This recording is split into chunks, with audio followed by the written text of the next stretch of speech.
I think the real challenge that CCP will be facing in the new year will be the fact that so many Chinese people now are resentful of the regime and of Xi Jinping and know that they aren't alone. Mm-hmm. And I think that like people may get the impression that protests work since China then backed off zero COVID very quickly. Which I guess kind of leads us into some speculation of the coming year. Because COVID is definitely spreading very quickly in China. There's lots of comorbidities.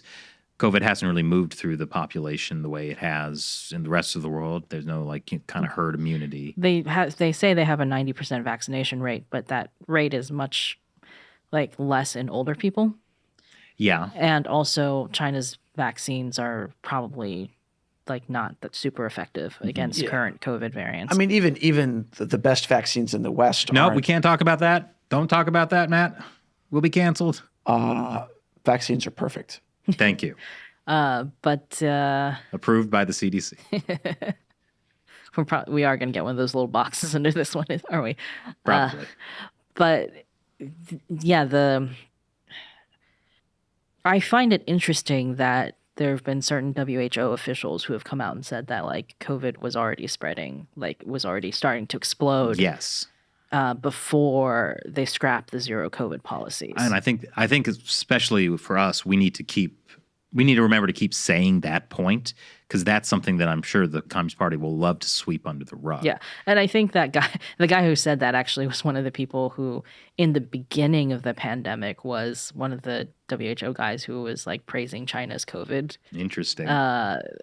Policies, and was like, if I had COVID, I'd want to be in China. Oh, was that guy? Yeah, it was that guy. Wow. And now even he's coming out and being like, no, we are pretty sure that COVID was already starting to explode in China before they scrapped their policies. So it's not that they scrapped the policies and then COVID exploded. It's that their policies were failing. Yeah. So it could be that the CCP saw this convenient exit ramp. A scapegoat. Yes, in the idea that okay, well, we're going to open up as rapidly as possible. If anything bad happens, we can blame it on the protests. Yep. And zero COVID was perfect. It worked great for 3 years. We kept everyone so safe. And now we're so strong that COVID's just a cold, really. It's barely even the flu. In fact, hardly anyone has died, right? Yeah, actually. Less than a dozen people nationwide, I think, officially. Yeah. I had seen some expert talk about how if the U.S. was using the same criteria that the CCP was in terms of who's died of COVID, that the actual number of COVID deaths in the U.S. would be, I forget, I think 45,000 or something like that. Instead of over a million. Wow. That's how stringent the CCP's criteria of what has count as a COVID death is. And anecdotally, but of course, now that the CCP is trying to cover all the stuff up, we're only really going to get anecdotal information. There was somebody who was posting on Twitter about her relatives in China dying of COVID, but not being able to put that on death certificates because, according to her, funeral parlors will not take you if that's if COVID's on the death certificate. So she's so in the last 2 weeks, I've had 4 relatives die of diabetes and stroke, heart attack, but not COVID. Very interesting. Yeah. And, I mean, there is footage coming out of funeral parlors with body bags stacked high. Hopefully none of them will start moving. There was, footage of places having to use warehouses or underground parking lots to store extra bodies because there are so many bodies. It is, again, people filming this stuff as a record. Zombie apocalypse kind of stuff. And so there are no extra bodies here. Uh-huh. Well, yeah, I mean, I suppose if you really, really, you could argue that it's faked, right? Or you could argue all those videos on Twitter are faked. Yeah. They're full of jelly beans. Just jelly beans. Okay, because we're back in a Looney Tunes skit. I'm latching onto that, I guess. It's my escape from reality. Because reality is, so, I mean, this is very much like 2020. COVID is spreading through China. The Communist Party is in full denial mode. It's right before the Lunar New Year, and international travel is going to be a big thing. with Yeah, Chinese they're people. scrapping, the CCP is scrapping both inbound quarantine requirements for travelers to China, and also they're going to start letting people travel outside China again. Yeah. So yeah, like they have prevented people from leaving China for basically most of zero COVID. Yeah. And now suddenly, hey, go. It's fine. Go, have Don't worry. fun. I mean, people, it wasn't just that there was like a ban exactly on Chinese people leaving China. You'd had to have like specific reasons you were leaving, and tourism was not one of the reasons. But also, there were so few people leaving China that like there were almost no flights, and tickets were outrageous. Like to go for like a round trip to the US or something could cost you like $5,000 or like some $10,000, like some kind of outrageous amount of money that no one would pay unless they had to for some reason. Yeah. But yeah, I mean, like they're just like back at the start of the pandemic, they're pushing people to travel internationally. Well, because I think now, like, the zero COVID dismantling happened so quickly that the propaganda apparatus almost didn't know what to do. Like they were censoring people, but like they didn't know what the actual propaganda line was for a while. Now they're saying things like, we have the correct conditions for opening up again. You know, COVID is weak and, you know, we are strong. Like all this kind of stuff about how like, if anybody is like the Western media is distorting what's happening in China, COVID is totally under control.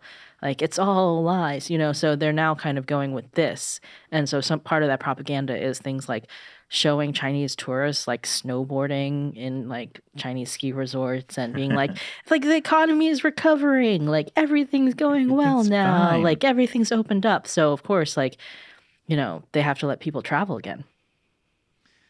And here we are. How do you think the world has learned anything after 2020? I mean, we still depend on China for our medical supply chain. That hasn't changed. There were a bunch of countries that were like, we welcome Chinese tourists again. Like, were there? Yes, like several European countries, like France, had the like big like welcome message on Weibo or something like that, and like, but there are certain countries that are a little more hesitant, like Italy. Japan and Italy.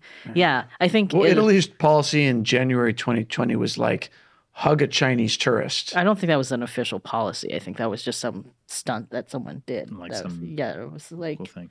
Yeah. But yeah, I mean that shows like they were much more open to China, and that really, I mean, Italy was really the first place outside of China that really got hit hard by COVID. They were the first place in Europe. I think South Korea was kind of getting hit at the same time in Asia, but like in Europe, like Italy was the first place that got hit hard and the first place to really start lockdowns. Yeah. They locked down like Lombardy in like mid-February, something like that of 2020.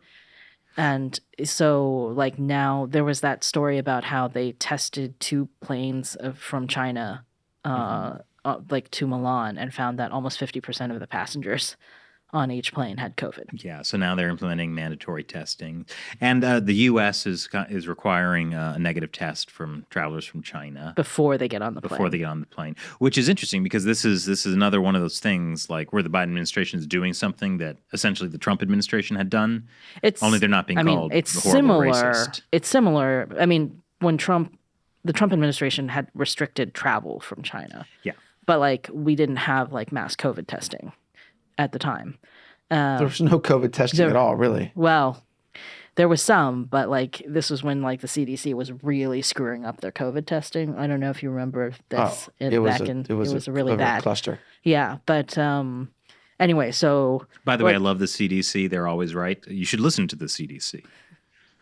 Follow the link below. The CDC is the one that, you know, just mandated the testing from China. But I was saying I saw a CNN article that did call the policy racist. Oh, right, we did talk about that. Yeah, that like it was kind of like some experts say that like singling out China, you know, could be, you know, a racist, like, or like could be like discriminatory and racist. Who are these experts? I mean, they quoted one person who was kind of like, they quoted somebody who was like, well, like, I mean, COVID is also spreading in other parts of the world, so Right. why single out China? But like, there are reasons why it's different in China. Well, because China is having a new wave, which could contain new variants that other people have not gotten immunity to yet. At a time of mass travel, too. Although there are experts who are saying that, like, so far, like, because China is being infected with Omicron variants, essentially, like, people outside of China who've already been, because like all the other countries have been exposed to Omicron already, that it shouldn't be as dangerous of a situation as 2020 when like nobody had any immunity to anything. And it was a more Yeah. lethal. And like we didn't know what was happening and we didn't know how to treat it. So like it's not quite a replay of 2020. It just feels like that in a lot of Yeah, well, I mean, the thing that's a repeat is it's spreading rapidly in China. The Chinese Communist Party, for various reasons, is covering it up. There's ample information that shows that there's terrible things happening and it's being covered up. But the Chinese Communist Party is nonetheless doubling down on its cover up. And the Chinese Communist Party is, just like in January 2020, allowing and even encouraging Chinese people to go abroad from China. Yeah. So we're off to a great start for 2023. So welcome to the time loop. Quantum leap, if you will. Yes. What does that have to Or do Groundhog with quantum Day. Or Groundhog Day. We're just talking movies, shall we? leap? Okay. We're just going to mention random movies. Involving time travel. Yeah. The Poseidon Adventure. It really is like the Poseidon Adventure. Looper. Ghost Ship. Back to the Future. The Abyss. All right. Well, that's how we're feeling right now. I guess. Well, it's a whole year and just a little over an hour. So as we wrap up 2023, welcome in the new year. You guys have any visions, goals, prophecies, revelations, or resolutions? I think the last 3 years have taught me to not make any sorts of prophecies whatsoever, honestly. Like, did not remember in the beginning of 2020 what we were doing? Oh, visiting Taiwan. We were to in watch Taiwan. Democracy in action. Yes, we were watching people count votes in like the Taiwan presidential election. That was good. And I remember being slightly worried as we were leaving Taiwan to go back to the U.S. because I was in the airport going, that weird virus that's in China is probably here already. It's already in the building. But I did not. I was thinking more like SARS, like 2003, 2004 SARS. I was not really had any idea that it could get as big as it did. Yeah. I mean, it wasn't supposed to be that bad. I mean, it was going to be 2 weeks to slow the spread. But now it's been maybe be done by years. April, Yeah. spring. Yeah, predictions not always good. Yeah. Yeah. So no, Chris, we don't have any predictions for this year. I mean, even something like those protests that happened in China at the end of the year. Yeah, Yeah. can predict that. Yep. Well, how about any resolutions? Carpe diem, because you never know. You never know. I feel like that was supposed to be hopeful, but actually, like, is really kind of worrying. As I joked about on an episode, living each day like it's your last is not necessarily the most smart financial advice. Oh, that's where I was betting on 2012 being the end of the world. Oh, and I yes. lost a lot of money on that. There you go. Yes. Yeah. Hey, remember that? Over 10 years ago. The Mayan calendar thing. Yeah, 10 years after the Y2K end of the world. Oh my gosh. What is it about people like wanting the end of the world? Well, I think there's something about millenniums. So, like, the year 2000 thing was kind of, I think, understandable. Like, people thought the world was going to end at the year 1000, right? Because it was the end of the millennium. Oh, yeah? Yeah. There was a lot of. Oh yeah, I remember. Yeah. Okay. I think Matt is pushing this vampire thing. I actually don't know that much about him after a certain amount of time. And I've never seen him in the sunlight or in a mirror. Hey, after this, let's get let's get some pizza, like really garlicky pizza. And eat it in front of a mirror. Yeah.